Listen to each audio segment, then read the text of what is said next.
Hello, friends. On 22nd October 2008, the Chandrayaan-1 mission was launched by India. This spacecraft reached the moon and found something that was a headline all over the world: water on the moon. For the first time, Chandrayaan-1 brought strong evidence that there is water on the moon. Specifically speaking, it is present in the South Pole area of the moon. After this news in countries all over the world, the craze to explore the moon renewed. Missions are sent regularly by the USA and China to the moon. Israel tried to do a soft landing on the moon. Besides this, many lunar missions were planned by Japan, Europe, and Russia. But today, the world is watching India's Chandrayaan-3 mission. Which new discovery will be made by Chandrayaan-3? And why did Chandrayaan-2 mission fail? Let's find out in this video. India is on its way back to the moon. The historic mission to the moon and the launch of India's Chandrayaan-3 spacecraft. India is literally shooting for the moon. Chandrayaan-3 mission aims to touch down on the moon's largely unexplored South Pole. The missions that are sent to the moon can be of 5 to 6 different types. In the 1950s, humans started sending missions to the moon. And since then, as technology has improved, the complexity of these missions has also increased. The first and the simplest type of mission is a flyby mission. In this, a spacecraft is sent to the space, which passes by the moon. It doesn't orbit around the moon, but merely flies by the moon and leaves. The first successful flyby mission was launched by the Soviet Union in January 1959, when their spacecraft Lunar 1 passed by the moon. 2 months after this, America launched its first successful flyby mission in March 1959, which was called Pioneer 4. Their aim was to study the moon from a distance. In October 1959, when the Soviet Union launched Lunar 3, we got to see a close-up photo of the moon for the first time. You can see on the screen. This was the first photo of the other side of the moon, the dark side of the moon, which we normally never see from the Earth. Today, flyby missions are done only when the moon is on the way to some other mission.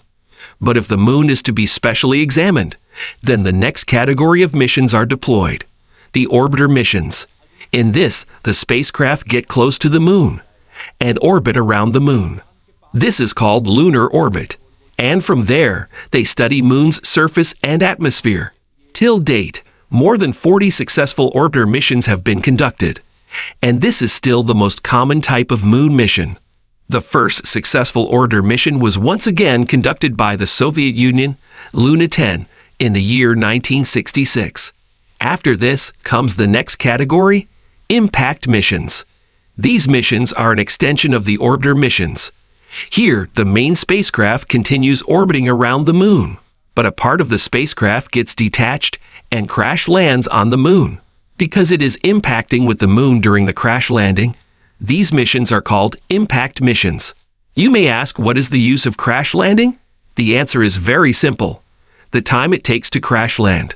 While it is getting closer to the moon's surface, many instrument readings can be taken at that time. That is why impact missions are also very useful. Our Chandrayaan-1 was an impact mission. The part that is separated from the spacecraft and crash lands on the moon is called the Moon Impact Probe. The Moon Impact Probe of Chandrayaan-1 was equipped with an instrument called Chandra's Altitudinal Composition Explorer. In short, it was called CHACs. It was a mass spectrometer that kept taking readings every 4 seconds while it was getting close to the surface for the crash land. And with the help of this instrument, we came to know that there is water in the atmosphere of the moon. This Moon Impact Probe crashed into the Shackleton crater. This crater on the moon was chosen, and the point of impact was named Jawahar Point. Chandrayaan-1 also had an orbiter, which was carrying out its orbiter mission independently. Obviously, the Moon Impact Probe cannot be launched without an orbiter. NASA's instrument was installed in this orbiter, Moon Mineralogy Mapper M3. When the Moon Impact Probe crashed and landed on the moon, some of the soil on the moon's surface flew up. This instrument analyzed the lunar soil, and after this analysis, it was confirmed that there is water in moon's soil. The fourth category of moon missions is the lander missions. Here, a part of the spacecraft is sent to the moon for a soft landing. No crashing. It has to land softly so that that part of the spacecraft can land on the moon. The part that lands is usually called a lander. Doing this is insanely complicated. And when the US and the Soviet Union tried this for the first time, they failed in the first 15 attempts. 15 attempts is significant. In 1966, the first successful attempt was made by the Soviet Union, once again, in their Lunar 9 mission. This was the world's first successful landing on the moon, and this spacecraft also took the first photo of the moon's surface. This photo looks something like this. Don't expect a very high-quality photo. This is from 1966. They are very heavy and big, so they land on the moon and stop there. They don't move around after that. If you want to move to the moon to solve this problem, there's the next category of moon missions, the rover missions.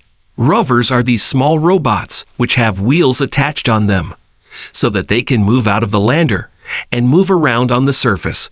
With the help of rovers, direct contact can be established on the surface of the moon. The first successful rover was sent to the moon in November 1970. And can you guess which country it was? Once again, the Soviet Union. After this, the last category of moon missions is human missions, where humans are put in landers and landed on the moon. And instead of a rover, humans use their feet to step on moon's surface. This was something that America did before the Soviet Union. In 1969, when Neil Armstrong first stepped on the moon, NASA sent the last human moon mission in 1972. Since then, no one has stepped on the moon. And in total, only 12 people have set foot on the moon. All of them were from NASA. You might be wondering, how was the first rover mission done after the first human mission? Why? This is because a soft landing was enough for a human mission. But for a rover mission, a new technology was needed to develop a rover. And this was done a year after Neil Armstrong's historic first steps on the moon. The Chandrayaan 2 mission was planned as a rover mission. Had the mission gone as per plan, Vikram lander was set for a soft landing on the moon, carrying inside a rover named Pragyan, which would have stepped out on the moon. But unfortunately, this did not happen.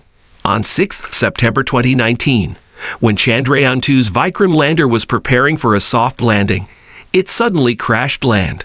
According to the Failure Committee report released in November 2019, this accident was caused by a software glitch. But ISRO never made this report public. ISRO was criticized for this as well because ISRO was highly transparent till that point in time. It revealed everything to the public. When it was successful, when it was not, and why. For many months, ISRO claimed that the lander was intact, hadn't broken, that it was merely lying tilted on the moon's surface. But finally, when the pressure increased, on 1 January 2020, ISRO's chief admitted that the lander had actually crashed and was destroyed. The screens at ISRO's Mission Control Center showed that when Vikram lander was descending, it got off from its path when it was about 2 kilometers above the surface. And when it was about 335 meters above the surface, ISRO lost contact. According to the plan, till Vikram reached 400 meters above the surface, it had to lose almost all the velocity.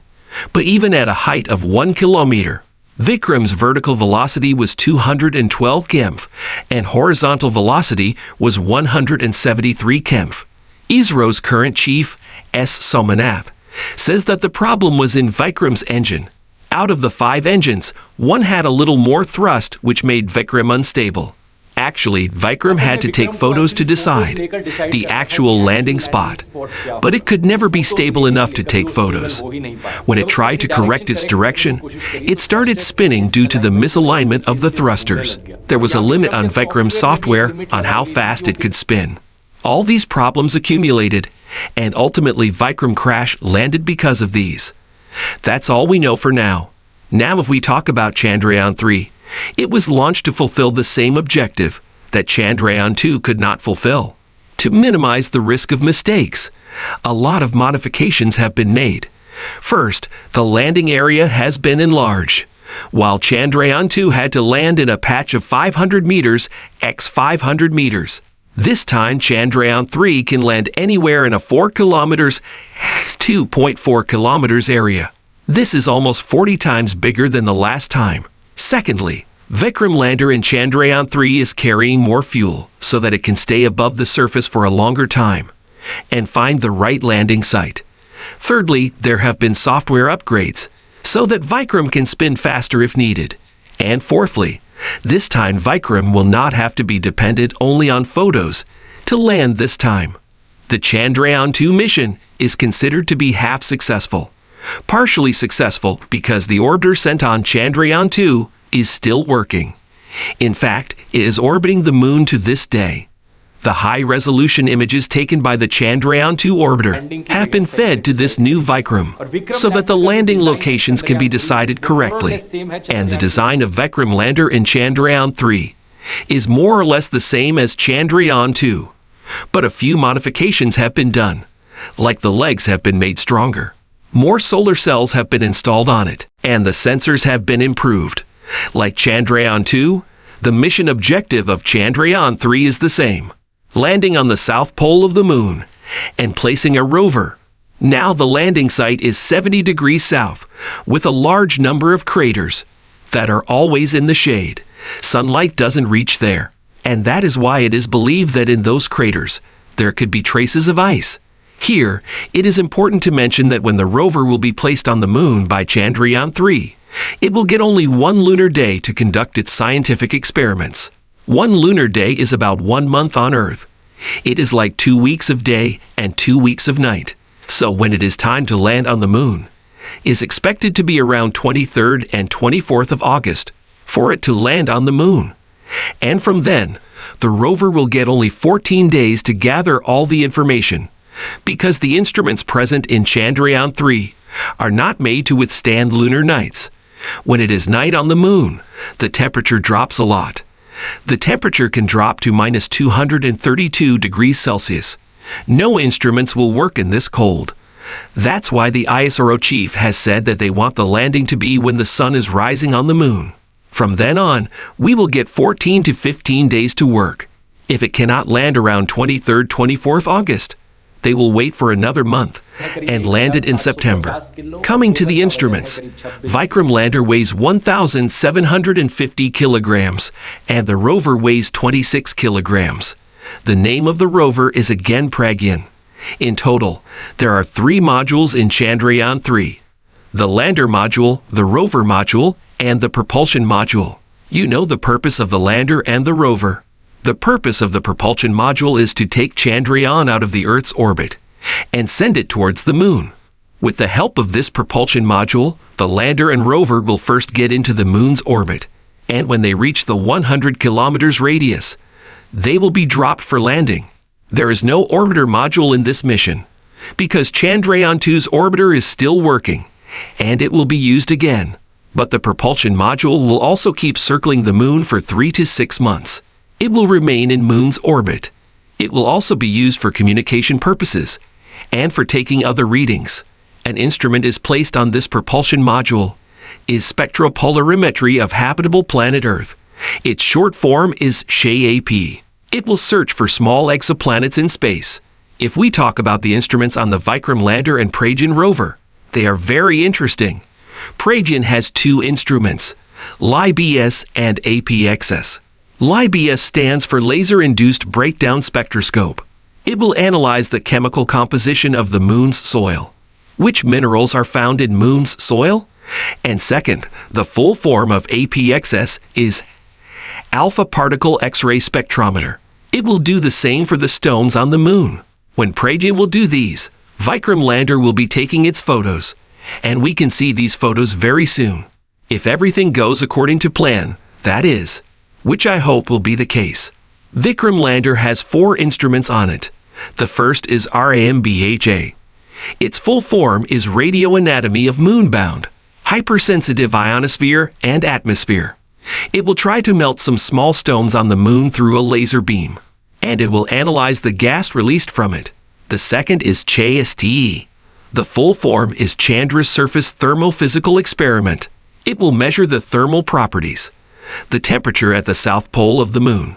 The third is ILSA, the instrument for lunar seismic activity. It will measure the number of earthquakes on the moon.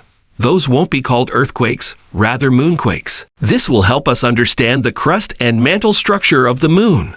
The fourth instrument is from NASA, the LRA, Laser Retroreflector Array. It will use laser to bounce signals from the Earth. With the help of this, scientists will be able to calculate the exact distance of where Vikram lander lands and the range of the moon, because there are already 5 other such retroreflectors on the moon. So we will be able to find the exact distances on the moon. So including the instruments on the propulsion module, there are 7 instruments in total on Chandrayaan 3. These 7 instruments can also be called 7 payloads. The word payload is often used for them. But apart from scientific experiments, there is the component of pride too. If this mission is successful, it will be a great victory for India. India will become the 4th country after the Soviet Union, America, and China to do a soft landing on the moon. This was supposed to happen in 2019, if that part of the Chandrayaan 2 mission hadn't failed. Anyway, the Chandrayaan 1 impact mission made India the 5th country to touch the moon's surface, after the Soviet Union, America, Japan, and the European Space Agency, Europe. Since then, 4 more countries have achieved this: China, Israel, Luxembourg, and the United Arab Emirates. These countries did this in 2009, 2019, March 2022, and December 2022 respectively. After Chandrayaan 3, the next big plan of our Indian Space Agency is Gaganyaan, to develop a spacecraft which can take Indian astronauts into the orbit. Originally, this was planned for 2022, but there have been many delays in this mission. Now it is expected to be done in 2025. If we talk about moon missions, Russia's Luna 25 was launched a few days ago, and the latest update is that it has crashed on the moon. So this Russian mission has failed. America's Artemis is also planned for November 2024, when humans will be sent to orbit the moon. Those who will go on this mission will travel the furthest distance in space.